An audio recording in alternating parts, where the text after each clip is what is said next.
ख्यातनाम उद्योगपती रतन टाटा यांचे बुधवारी रात्री निधन झाले। रतन टाटा यांच्या निधनानंतर राज यांनी प्रदीर्घ पोस्ट लिहून आपल्या या ज्येष्ठ मित्राला भावपूर्ण श्रद्धांजली अर्पण केली आहे। रतन टाटांना माझी आणि महाराष्ट्र नवनिर्माण सेनेची भावपूर्ण श्रद्धांजली अशा शब्दात राज यांनी आपल्या भावना व्यक्त केल्या आहेत। ख्यातनाम उद्योगपती रतन टाटा यांचे बुधवारी रात्री निधन झाले। महाराष्ट्र नवनिर्माण सेनेचे अध्यक्ष राज ठाकरे आणि रतन टाटा यांची मैत्री ही जगजाहीर आहे। या दोघांमध्येही विलक्षण आत्मीयता होती। दोघेही एकमेकांच्या निवासस्थानी जाऊन विविध विषयांवर चर्चा करत असत। राज यांच्या विविध संकल्पनांना रतन टाटा यांनी भरीव मदत केली। रतन टाटा यांच्या निधनानंतर राज यांनी प्रदीर्घ पोस्ट लिहून आपल्या या ज्येष्ठ मित्राला भावपूर्ण श्रद्धांजली अर्पण केली आहे। राज आपल्या पोस्टमध्ये म्हणतात, रतन टाटा यांचं निधन झालं। जवळपास 156 वर्षांची परंपरा असलेल्या एका उद्योग समूहाला ज्यांनी खऱ्या अर्थाने 21व्या शतकात आणलं आणि टाटा ही नाममुद्रा ज्यांनी जगभर नेली ती रतन टाटांनी। बरं, हे सगळं करताना एखाद्या योगी माणसाची स्थितप्रज्ञताच ठेवायची, ही टाटा समूहाची शिकवण पूर्णपणे अंगीकारायची हे खरं तर कठीण, पण ते रतन टाटा यांना जमलं। रतन टाटांकडे टाटा समूहाची धुरा आलीच ती JRD सारख्या एका अत्यंत प्रतिभाशाली उद्योजकाकडून। स्वातंत्र्यानंतर तत्कालीन सरकारांची आणि लायसन्स राजशी झगडा करत JRDनी टाटा उद्योगांचे पंख विस्तारले आणि ते पंख मधून छाटण्याचे उद्योग त्या वेळेच्या सरकारने केले। योगायोग बघा की लायसन्स राज संपायला आला आणि उदारीकरणाच्या उंबरठ्यावर असताना रतन टाटा टाटा समूहाचे अध्यक्ष झाले। राज पुढे म्हणतात, भारतीय उद्योगाच्या पायातल्या शृंखला गळून पडल्या, पण पुरेशी ताकद आलेली नसताना ऑलिम्पिक स्पर्धेत उतरल्यावर जे होईल तशी काहीशी अवस्था भारतीय उद्योग जगाची झाली होती।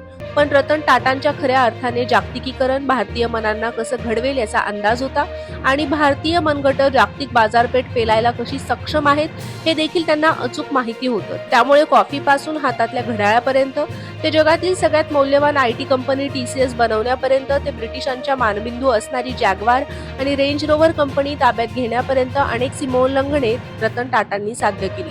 स्वतः छोटेखानी घर असावं हे प्रत्येक भारतीयाचं स्वप्न, हे हेरून टाटा हाऊसिंगची सुरुवात करणारे रतन टाटाच आणि प्रत्येक भारतीयाला परवडेल तशी नॅनो गाडीच्या निर्मितीचं स्वप्न वास्तवात उतरवणारेही टाटाच। राज पुढे म्हणतात, टेटली, कोरस स्टील, जॅग्वार यांसारखे आंतरराष्ट्रीय ब्रँड ताब्यात घेणाऱ्या रतन टाटांना सामान्य भारतीय माणसाची नस पण अचूक माहीत होती। सगळं उभारायचं पण तरीही कशातच गुंतून न पडता निर्विकार राहायचं हे कोणाकडून शिकायचं असेल तर रतन टाटांकडूनच। माझे आणि रतन टाटांचे व्यक्तिगत जिव्हाळ्याचे संबंध होते आणि मी एखादी कल्पना त्यांच्यापुढे मांडली आणि रतन टाटांनी त्याला प्रतिसाद दिला नाही असं कधी झालंच नाही। आम्ही मांडलेल्या महाराष्ट्राच्या विकास आराखड्याबाबत त्यांनी केलेल्या सूचना असोत की नाशिकमध्ये महाराष्ट्र नवनिर्माण सेनेच्या सत्तेच्या काळात उभारलेल्या बॉटनिकल उद्यानासाठी CSR मधून दिलेला निधी असो, त्यांचा माझ्याबद्दलचा आणि पक्षाबद्दलचा जिव्हाळा अनेकदा दिसून आला। बॉटनिकल उद्यानाच्या उभारणीच्या वेळेला सुरुवातीला मंजूर झालेला निधी कमी पडला, पण कामाचा आवाका लक्षात घेऊन आणि जीव ओतून आम्ही जे काम करत होतो ते पाहून त्यांनी कधीच निधीच्या बाबतीत हात आखडता घेतला नाही।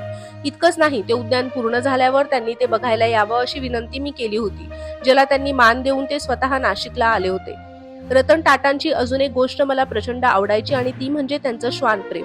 ताज हॉटेल समूहाच्या परिसरात असू देत की बॉम्बे हाऊस हे टाटा समूहाचं मुख्यालय, तिथे भटक्या श्वानांची पण उत्तम काळजी घेतली जायची। आज मी एक ज्येष्ठ मित्र गमावलाय याचं दुःख आहेच, पण एकूणच भारताने कदाचित शेवटचा असा कर्तृत्ववान तरीही निर्लेप राहिलेला उद्योजक गमावला, हे त्याहून मोठं दुःख छत्रपती शिवाजी महाराजांशी या जगात कोणाचीच तुलना होत नाही। पण समर्थ रामदास स्वामींनी महाराजांचं वर्णन जसं अचूक केलं आहे तसं इतर कुठेच आढळत नाही। त्यात त्यांनी महाराजांना श्रीमंत योगी म्हटलं आहे। रतन टाटाबद्दल विचार करताना श्रीमंत योगी ही उपमा तंतोतंत पटते, पण श्रीमंत असून देखील त्यांनी आपल्या श्रीमंतीचा तमाशा कधी मांडला नाही।